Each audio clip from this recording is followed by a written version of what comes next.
Good morning students. आज हम पढ़ेंगे किडनी फेलियर के बारे में। The normal functioning of kidneys is essential for good health.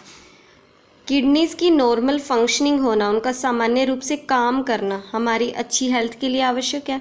अगर किडनीज अच्छे से काम नहीं करेंगी तो हमारी हेल्थ भी क्या हो जाएगी, ख़राब हो जाएगी। क्योंकि किडनीज का काम क्या होता है, इनकी जो फंक्शन यूनिट होती है नेफ्रॉन, वो फिल्टर्स की तरह काम करती है। हमारे ब्लड से यूरिया को, एक्स्ट्रा जो सॉल्ट होता है, एक्स्ट्रा वाटर को क्या करती है, प्योरीफाई करती हैं, अलग कर देती हैं उन्हें, जिसके कारण क्या होता है, हमारी हेल्थ अच्छी रहती है। लेकिन अगर किडनीज ही काम ना करेंगी तो हमारे ब्लड से यूरिया, जो एक्स्ट्रा सॉल्ट है, वाटर है, वो कैसे रिमूव होगा, जो वेस्ट प्रोडक्ट है। समटाइम्स ए पर्सन किडनीज में stop working due to the infection और इंजरी। कई बार क्या होता है कि किसी पर्सन की किडनी अच्छे से काम नहीं करती या फिर काम करना बंद कर देती हैं ड्यू टू इन्फेक्शन या फिर इंजरी। कोई इन्फेक्शन होने की वजह से या फिर कोई इंजरी, चोट वगैरह लगने की वजह से किडनीज अच्छे से काम नहीं करती या काम करना ही बंद कर देती हैं। When the kidneys do not work properly, जब किडनीज अच्छे से काम नहीं करती, they are not able to remove the waste product urea from the blood, तो फिर वो ब्लड से यूरिया को रिमूव नहीं कर पाती, जो कि वेस्ट प्रोडक्ट है। यूरिया कब बनता है, हमारे लीवर में जो स्टोर्ड प्रोटीन होता है उनके डिकम्पोजिशन से यूरिया बनता है। ठीक है, तो ये यूरिया हमारे ब्लड में मिक्स हो जाता है, तो ये ब्लड लगातार किडनी से पास होता रहता है, जिसमें नेफ्रॉन होते हैं। नेफ्रॉन उसको फिल्टर करने का काम करते हैं। अगर किडनीज काम नहीं करेंगी तो वो वेस्ट प्रोडक्ट को फिर रिमूव नहीं कर पाएंगी ब्लड से। Complete failure of kidneys lead to accumulation of too much urea in the blood of a person. अगर किडनी का फेलियर हो जाता है, यानी वो काम करना बंद कर देती हैं, तो इसके कारण किसी भी पर्सन के ब्लड में यूरिया का एक्यूमुलेशन होता है, यानी कि वो यूरिया इकट्ठा होना स्टार्ट हो जाता है। Urea is a toxic substance. Urea एक जहरीला सब्सटेंस है। So the accumulation of too much urea in the blood of a person can ultimately kill the person. अगर बहुत ज़्यादा यूरिया किसी पर्सन के ब्लड में इकट्ठा हो जाए तो वो पर्सन को मार भी सकता है। A person having kidney failure cannot survive unless his blood is filtered periodically through kidney machine to remove urea. एक पर्सन का जिसका किडनी फेलियर हो चुका है, यानी उसकी किडनीज काम करना बंद कर चुकी हैं, वो कैन नॉट सर्वाइव, वो जिंदा नहीं रह सकता अगर उसके ब्लड को in a different interval of time, यानी कि फिक्स्ड इंटरवल ऑफ टाइम के बाद अगर उन्हें उसके ब्लड को फिल्टर ना किया जाए आर्टिफिशियल मशीन्स से, तो फिर अगर उसके ब्लड से रिमूव ना किया जाए ना यूरिया, तो वो पर्सन सर्वाइव नहीं कर सकता, यानी वो मर जाएगा। और उसके ब्लड से यूरिया को रिमूव करने का जो प्रोसीजर होता है ना, उसे बोलते हैं डायलिसिस करवाना। डायलिसिस होता है, आपने सुना होगा, डायलिसिस होता है। तो उनका ब्लड से यूरिया को रिमूव किया जाता है, उसी प्रोसेस को बोला जाता है डायलिसिस करवाना। The procedure used for cleaning the blood of a person by separating the waste product urea from it is called dialysis. Blood की क्लीनिंग के लिए जो प्रोसीजर यूज़ किया जाता है, उस प्रोसीजर में क्या होता है, वेस्ट प्रोडक्ट यूरिया को उसके ब्लड से सेपरेट किया जाता है, अलग किया जाता है। इसी प्रोसीजर को बोला जाता है डायलिसिस, यानी किसी भी पर्सन के ब्लड को क्लीन करना, उसमें जो वेस्ट प्रोडक्ट है यूरिया उसे रिमूव करना, that is called dialysis. In this procedure called dialysis, the blood of a person having kidney failure is filtered regularly by using a kidney machine. जिस person का kidney failure है उस person के blood को filter किया जाता है by using a kidney machine. एक किडनी मशीन होती है जिसे डायलिसिस मशीन बोलते हैं, उससे उसके ब्लड से यूरिया को रिमूव किया जाता है, और जो कुछ और वेस्ट साल्ट होते हैं जो ब्लड में उनको भी रिमूव कर दिया जाता है। Since a kidney machine can do the work of damaged kidney, आपको पता है वो जो किडनी मशीन काम कर रही है, जो डायलिसिस मशीन है, वो उस ख़राब किडनी, यानी जो डैमेज्ड किडनी है, उसकी जगह काम कर रही है ना। Therefore kidney machine is sometimes known as artificial kidneys. इसलिए जो किडनी मशीन होती है, डायलिसिस करवाने के लिए जो मशीन होती है, उसे समटाइम्स क्या बोल दिया जाता है, आर्टिफिशियल किडनी बोल दिया जाता है, क्योंकि जो मशीन है वो किडनी की जगह काम कर रही है, जो डैमेज किडनी है उसका काम कर रही है, इसलिए उसे आर्टिफिशियल किडनी भी बोल दिया जाता है। Thus, artificial kidney is a machine to remove urea and other waste salt from the blood of a person by filtering it. जो आर्टिफिशियल किडनी होती है वो एक मशीन होती है, ठीक है। आर्टिफिशियल किडनी आपसे पूछा जाए तो क्या होती है, वो एक मशीन होती है जिसकी हेल्प से किसी भी पर्सन के ब्लड से यूरिया और अदर वेस्ट साल्ट को रिमूव किया जाता है, उसे फिल्टर किया जाता है। The best long term solution for the kidney failure. अगर आपको बेस्ट लॉन्ग टर्म सोल्यूशन चाहिए किडनी फेलियर का, भाई आपको बार बार डायलिसिस ना करवाना पड़े, ठीक है, आपको इन सब से छुटकारा मिल जाए, तो बेस्ट लॉन्ग टर्म सोल्यूशन क्या है किडनी फेलियर का, कि आप किडनी ट्रांसप्लांट करवाएं। ठीक है, इन kidney transplant the damage kidney is removed. उसमें डैमेज किडनी को रिमूव किया जाता है। जिस पर्सन की बॉडी में डैमेज किडनी है, वो काम नहीं कर रही, उस किडनी को रिमूव करके जो मैचिंग किडनी होगी, कोई भी पर्सन जो डोनेट कर पाए उसे मैचिंग किडनी लेकर उस पर्सन की बॉडी में ट्रांसप्लांट कर दिया जाता है बाय अ सर्जिकल ऑपरेशन। अब देखो स्वेट के बारे में पढ़ते हैं। पसीना, sweat is a liquid waste of body produced by sweat glands present in our skin. हमारी स्किन में जो स्वेट ग्लैंड्स होती हैं वो एक लिक्विड प्रोड्यूस करती हैं, वो लिक्विड वेस्ट होता है हमारी बॉडी के लिए, तो उसे रिमूव करना पड़ता है, जिसे बोलते हैं स्वेट, पसीना बोलते हैं। स्वेट कंटेन्स वाटर, इसके अंदर पानी होता है, सम साल्ट्स होते हैं, and a little of urea, थोड़ा बहुत यूरिया होता है। Sweat is removed from the body by sweat glands through the skin. Skin में जो स्वेट ग्लैंड्स हैं उसके थ्रू स्वेट को रिमूव किया जाता है। We sweat a lot on a hot summer day. जब कोई गर्मी वाला दिन होता है गर्मियों में, तो हमें बहुत ज़्यादा पसीना आता है। व्हेन स्वेट इवेपोरेट्स, और जब पसीना इवेपोरेट होता है, इवेपोरेट मतलब उनका वाष्प बन के उड़ना, तो वो जब इवेपोरेट होता है स्वेट, तो इवेपोरेट होने के लिए उसे एनर्जी चाहिए होगी, वो एनर्जी हमारी बॉडी से मिलती है। तो फिर ऐसे स्वेट को इवेपोरेट करके हमारी बॉडी जो है वो हीट को लूज़ करती है, जिसके कारण हमारी बॉडी कूल फील करती है, यानी ठंडा फील करती है, क्योंकि स्वेट को इवेपोरेट करने के लिए वो जो हीट मिलती है ना, वो हमारी बॉडी से ही मिलती है। तो हीट लूज़ होगी हमारी बॉडी से और वो हमारी बॉडी ठंडा फील करती है, यानी कूल फील करती है। This sweating performs two function. तो स्वेटिंग के कारण, पसीना आने से दो फंक्शन परफॉर्म होते हैं। Sweating helps to remove excess water. इसके कारण हमारे जो बॉडी में एक्सेस वाटर है वो रिमूव हो जाता है। सम सॉल्ट्स रिमूव हो जाते हैं। Little of urea as a liquid waste from our body. और क्या रिमूव होता है, हमारी बॉडी हम कूल फील करती है, उस टाइम ठंडी रहती है, क्योंकि वो जो हीट चाहिए स्वेट को इवेपोरेट करने के लिए वो हमारी बॉडी ही देती है। तो हीट लूज़ करेगी तो हमारी बॉडी ठंडा फील करेगी। ठीक है, sometimes in summer days we see the white patches are formed on our clothes, especially in the areas like underarms। हमारे अंडरआर्म्स के नीचे कुछ white patches बन जाते हैं, तो वो क्यों होते हैं? These white patches are formed by the salt left on the cloth when water present in sweat evaporate। तो देखो वो वाइट पैचेस क्यों बनते हैं, क्योंकि वहाँ पसीना आता है अंडर आर्म्स में, तो पसीना का वो जो वाटर होता है वो तो हो जाता है इवेपोरेट, तो पीछे साल्ट बचा ना, वो साल्ट कपड़ों पे रह जाता है, जिसके कारण वो हमें वाइट पैचेस दिखाई देते हैं। अब बढ़ते हैं एक्सक्रीशन इन अदर एनिमल्स की। बाकी एनिमल्स किस तरह से एक्सक्रीट करते हैं, वेस्ट प्रोडक्ट को अपनी बॉडी से किस तरह से रिमूव करते हैं। The major excretory product in humans is urea. Humans में जो मेजर एक्सक्रीटरी प्रोडक्ट है वो क्या है? यूरिया है। जो मेजर वेस्ट प्रोडक्ट प्रोड्यूस हो रहे हैं ह्यूमंस में वो यूरिया है। अदर एनिमल्स ऑल्सो एक्सक्रीट या फिर urinate waste product from their body. और एनिमल्स भी एक्सक्रीट करते हैं यानी यूरिनेट करते हैं वेस्ट प्रोडक्ट को अपनी बॉडी से। The way in which waste products are excreted from the body of animal depend on the availability of food to it, availability of water to it।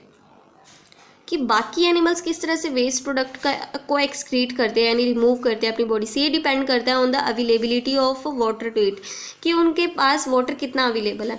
अब जैसे कि एक्वेटिक एनिमल्स है वो पानी में रहते हैं, तो वो जो एक्वेटिक एनिमल्स होते हैं वो जो सेल का वेस्ट होगा वो गैसियस फॉर्म में एक्सक्रीट करते हैं, लाइक अमोनिया की फॉर्म में, जो विच डायरेक्टली डिजोल्व्स इन वाटर। जो वो रिमूव करेंगे गैसियस फॉर्म में अमोनिया को, तो वो डायरेक्टली वाटर में डिज़ोल्व हो जाता है। अब जैसे कि फ़िश एक्सक्रीट करती है अपने सेल का जो भी वेस्ट होता है उसको गैसियस फॉर्म में लाइक अमोनिया की फॉर्म में रिमूव कर देती है, जो पानी में डिज़ोल्व हो जाता है।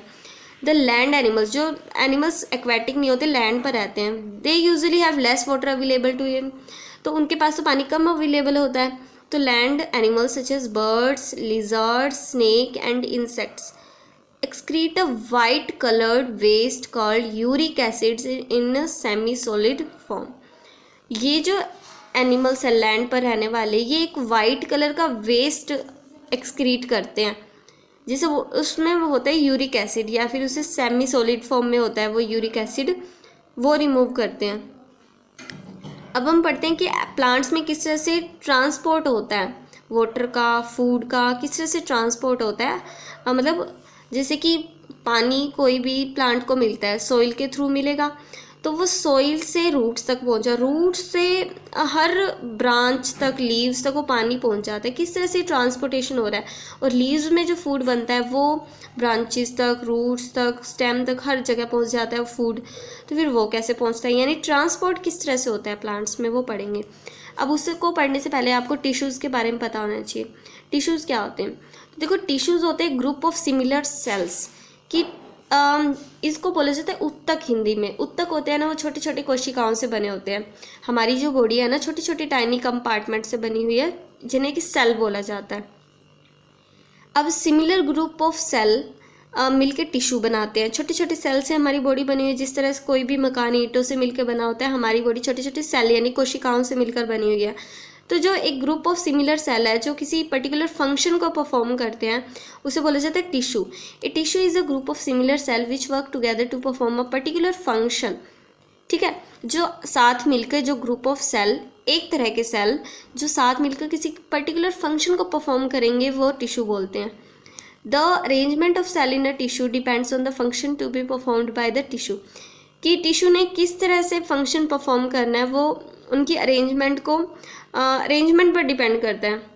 सॉरी, हम ये कह सकते हैं कि arrangement of cell in a tissue depends on the function to be performed by tissue. कि टिश्यू में किस तरह से सेल का अरेंजमेंट है, वो इस बात पर डिपेंड करता है कि टिश्यू कौन सा फंक्शन परफॉर्म करने वाले हैं। For example, if the function of tissue is to carry water from roots of a plant to the leaves. अगर टिश्यू का ये काम है, लेट्स सपोज टिश्यूज़ हैं और उन टिश्यूज़ का ये काम है कि रूट से लेकर लीव्स तक पानी को पहुंचाना, तो वो ट्यूबुलर फॉर्म में होंगे, ट्यूब्स की फॉर्म में होंगे। तो टिश्यूज़ में सेल की जो अरेंजमेंट है वो उनके द्वारा जो फंक्शन परफॉर्म किया जाना है उस पर डिपेंड करती हैं। ठीक है, अब पढ़ते हैं हम वेस्कुलर टिश्यू के बारे में। वेस्कुलर टिश्यूज़ क्या होते हैं? Those tissues which transport water, mineral and food to the different parts of a plant are called vascular tissues. जो टिश्यूज़ प्लांट के डिफरेंट पार्ट्स तक वाटर, मिनरल और फूड को ट्रांसपोर्ट करें, यानी लेकर जाएं, प्लांट के अलग अलग पार्ट तक जो टिश्यू वाटर, मिनरल और फूड को ट्रांसपोर्ट करते हैं, that are called vascular tissue. अब दो तरह के वेस्कुलर टिश्यूज़ होते हैं, जाइलम और फ्लोएम। पानी को ट्रांसपोर्ट करने का काम जाइलम और फूड को ट्रांसपोर्ट करने का काम फ्लोएम करता है। The tissue which carries water and mineral from the roots of the leaves of a plant is called xylem. जो टिश्यू वाटर और मिनरल को रूट से लेकर लीव्स तक कैरी करते हैं, उन्हें क्या बोलते हैं हम? जाइलम। और जो टिश्यू फूड को लीव्स, क्योंकि लीव्स में फूड बनता है, तो लीव्स से फूड को हर पार्ट तक प्लांट के पहुंचाते हैं जो टिश्यू, उन्हें बोलते हैं फ्लोएम बोला जाता है। All the parts of plant like root, stem and branches of the leaves contain vascular tissue called xylem and phloem. Plant के हर पार्ट में रूट, स्टेम, ब्रांचेस, लीव्स, इनमें वेस्कुलर टिश्यू होते हैं, यानी फ्लोएम और जाइलम होते हैं। The xylem and phloem tissue are a kind of tubes made of tabular arrangement end to end. ये जो जाइलम और फ्लोएम होते हैं ना, इनकी जो अरेंजमेंट होती है, यानी ये बने कैसे होते हैं? ट्यूबुलर सेल्स होती है, यानी ट्यूब्स लाइक सेल्स होती हैं ये, जो ऊपर नीचे अरेंज्ड होती हैं, एंड टू एंड अरेंज होती है, ट्यूबुलर सेल्स से बने होते हैं। The xylem and phloem tissues are a kind of tubes made of tabular cell arrangement end to end.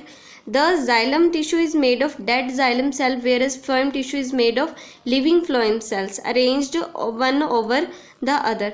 जो xylem tissue होते हैं वो dead xylem cell से बने हुए होते हैं, यानी xylem में टिश्यू में जो सेल्स हैं ना, वो dead xylem cells हैं, लेकिन जो phloem टिश्यू में जो सेल हैं वो living phloem cells हैं। ठीक है, जिसमें वो सेल्स ऊपर नीचे अरेंज्ड होकर एक टेबुलर अरेंजमेंट बना रहे हैं। Now we read transport in plants, कि प्लांट्स में ट्रांसपोर्ट किस तरह से होता है फूड का और वाटर का।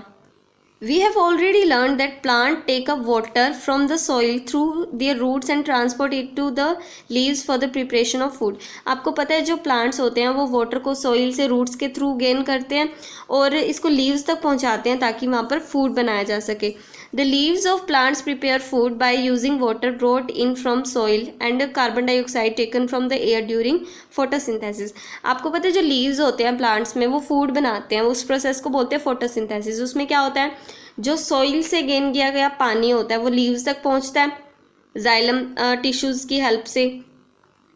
फिर क्या होता है, जो एयर से कार्बन डाइऑक्साइड लीव्स लेंगे वो वहाँ पर आती है और क्लोरोफिल तो होता ही है, सनलाइट की प्रेजेंस होगी तो फूड बनेगा. ठीक है, इस प्रोसेस को बोलते हैं photosynthesis. And this food has to be transported from the leaves to the other parts of the plant. और ये जो फूड लीव्स में बना उसे प्लांट के सभी पार्ट्स तक पहुंचाना पड़ेगा, क्योंकि फूड प्रिपेयर किया है तो हर पार्ट्स तक तो पहुंचाएंगे ना वो, क्योंकि other parts can not make food, वो अदर पार्ट्स फूड नहीं बना सकते तो लीव्स ही पहुंचाएंगे. वही किचन ऑफ द प्लांट है. Plants need a transport system. आपको पता है कि और पार्ट्स फूड नहीं बना सकते, लीव्स में फूड बन रहा है तो वो प्लांट्स को एक ट्रांसपोर्ट सिस्टम तो चाहिए ना, ताकि वाटर को कैरी किया जा सके, फूड को कैरी किया जा सके.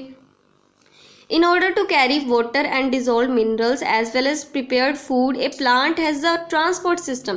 प्लांट में एक ट्रांसपोर्ट सिस्टम होता है वाटर और डिजोल्व मिनरल्स को कैरी करने के लिए और फूड को कैरी करने के लिए. The transport system in plants consist of long tubes. जो प्लांट्स में ट्रांसपोर्ट सिस्टम होता है उसमें लॉन्ग ट्यूब्स होती हैं जिन्हें हम बोलते हैं जाइलम या फिर फ्लोएम बोलते हैं.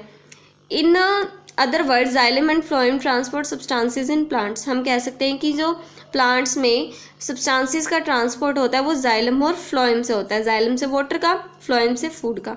The xylem and phloem carry the various substances in solution form up to and down the plant. जो जाइलम और फ्लोएम होते हैं ना, वो इनको सब्सटेंसेस को ट्रांसपोर्ट करना है तो ये क्या करते हैं, सोल्यूशन की फॉर्म में ट्रांसपोर्ट करते हैं.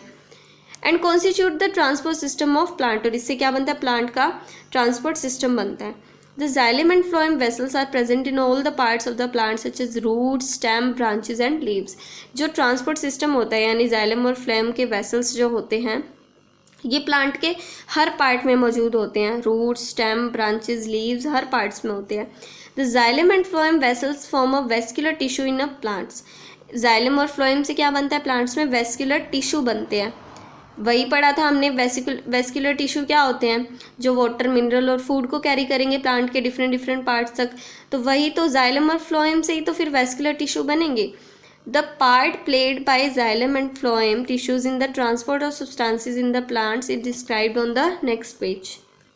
Now we read about the vascular tissue which is called xylem. अब हम उस वेस्कुलर टिश्यू के बारे में पढ़ेंगे जिसका नाम है xylem. The vascular tissue called xylem carries water and mineral dissolved in it. जो जाइलम होता है ना वो क्या करता है, वाटर और मिनरल्स को, डिजोल्ड जो होते हैं वाटर और मिनरल्स, उन्हें क्या करता है, कैरी करता है. From the roots upward through the stem and branches up to the leaves. Root से लेकर स्टेम तक, लीव्स तक वाटर और मिनरल्स को कैरी करता है. जैसे कि ये क्या है, वेस्कुलर टिश्यू जिसका नाम क्या है, जाइलम. तो ये वाटर है, वाटर में मिनरल्स वगैरह डिजोल्व हैं तो ये हर पार्ट तक पहुंचेंगे और साथ ही साथ कहाँ तक पहुंच रहे हैं, लीव्स तक भी पहुंच रहे हैं. The continuous network of vessels that connect the roots to the leaves through the stem and branches and then transport water to the leaves of the entire plant. ये जो होते हैं ना जाइलम टिश्यू, ये कंटिन्यूस नेटवर्क ऑफ वेसल्स होते हैं. Xylem के tissue होते हैं ना, छोटे छोटे सेल से बने हुए होते हैं जो क्या करते हैं, रूट्स को कनेक्ट करते हैं लीव्स के साथ और स्टेम के साथ, ब्रांचेस के साथ, जिसके कारण वाटर का ट्रांसपोर्ट होता है. The water rises from the roots upward into the plant as follow. कि किस तरह से वाटर राइज करता है. ठीक है, कोई ना कोई फोर्स तो लग रही होगी ना जिसके कारण राइज कर रहा है. अपने आप तो पानी राइज नहीं करने लग जाता. चलो ये तो हम मान सकते हैं कि पानी नीचे आ सकता है ग्रेविटी के कारण, लेकिन ऊपर कैसे जा रहा है, ये तो समझने वाली बात है ना कि ऊपर कैसे पहुंच जाता है. In a plant water evaporates continuously from the leaves through the pores called stomata. आपको पता है लीव्स में स्टोमेटा होते हैं, छोटे छोटे पोर्स होते हैं, जिसके कारण वाटर लगातार इवेपोरेट होता रहता है, जिस प्रोसेस को हम ट्रांसपिरेशन बोलते हैं। The continuous evaporation of water from the leaves produces a suction force which pulls the water from the roots upward through the stems and branches up to the leaves. जो ये पानी के बाहर evaporate होने की transpiration की जो process है ना, वो एक सक्शन फोर्स लगाती है। जैसे कि हम स्ट्रॉ से पानी को खींचते हैं ना, कोई भी जूस पीते हैं या मिल्क शेक वगैरह पीते हैं स्ट्रॉ से, तो पानी को हम सक करते हैं। इसी तरह से ये स्टोमेटा से ट्रांसपिरेशन की प्रोसेस के कारण एक सक्शन फोर्स लगता है। उस सक्शन फोर्स की वजह से ही ये पानी ऊपर राइज करता है। It produces the produced suction force which pulls the water from the roots upward through the stems and branches up to the leaves। suction force के कारण ही ये जो water होता है ऊपर rise होता है। transpiration generates a suction force which pulls up the water absorbed by the roots from the soil to reach the leaves। transpiration के कारण ही एक suction force develop होता है जो water को ऊपर की साइड pull करता है। जो रूट्स ने पानी एब्जॉर्ब किया उसे ऊपर की साइड पुल कर लेता है ताकि वो प्लांट के डिफरेंट पार्ट्स तक पहुंच पाए। Now we read about vascular tissue called phloem which carries the food from the leaves to the other parts of the plant. Vascular tissue जिसे हम फ्लोएम बोलते हैं उसके बारे में पढ़ेंगे। ये जो फ्लोएम होता है ना, फूड को कैरी करता है लीव्स से लेके प्लांट के हर पार्ट तक।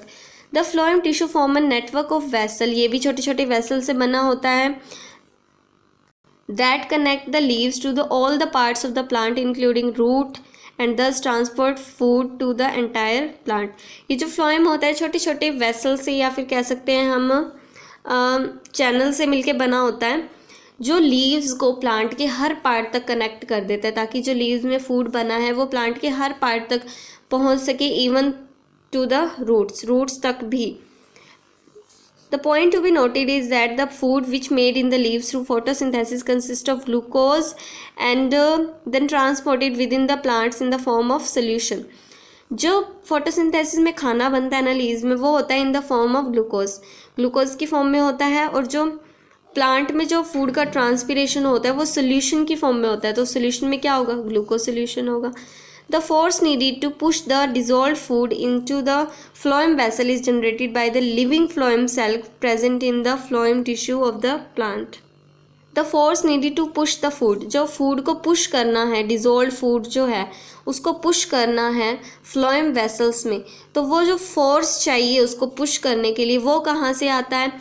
आपको पता है जो फ्लोएम टिश्यू होते हैं वो लिविंग फ्लोएम सेल से बने होते हैं, तो वो लिविंग फ्लोएम सेल्स में ही वो फोर्स प्रोड्यूस होता है, जिसके कारण जो डिजोल्व ग्लूकोज है वो फ्लोएम वेसल्स में पुश किया जाता है। The process of transpiration serves a very useful function in the plant because it generates a suction force in xylem which can pull water from the roots up to the great height in the tall trees.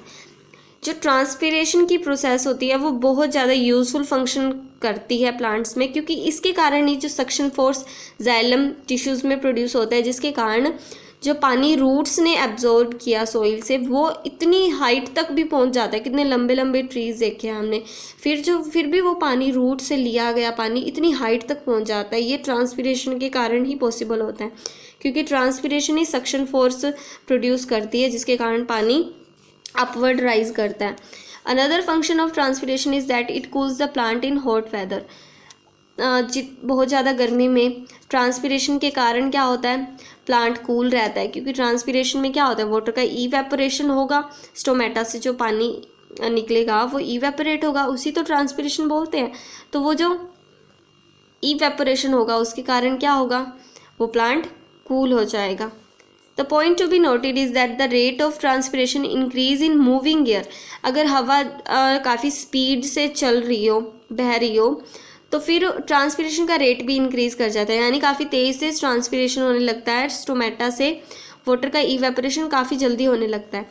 This is because the moving air carries away water vapour from leaves as fast as it comes out of the stomata.